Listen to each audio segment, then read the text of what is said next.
Being capable of rationality is a more defining characteristic of man, not the exercise of rationality itself. In fact, consciousness is the more defining characteristic of man. There may be two kinds of consciousness.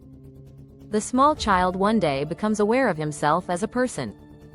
Before that he was conscious in a manner of speaking, more like that of an animal in all probability. The more mature human is conscious in the sense of connecting one moment to another into a continuous whole. In this consciousness, we sometimes stop to think, but mostly we are sensing. However, it seems that rationality may have gotten us into this situation. Rationality guided by emotion. The driving emotion was the desire to be on par with God. There was nothing wrong with that desire. What was wrong was our approach. But it seems to me that God allowed us to explore our choice, and in a way that was the most beneficial and reversible. He made it possible for us to see what moral responsibility means, even to see the limits of our potentials, yet not lose our souls because of our finite knowledge and understanding of the nature of things.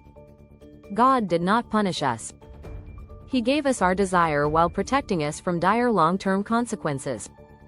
Since we wanted knowledge of good and evil, we must be judged as part of the consequence of being a moral being.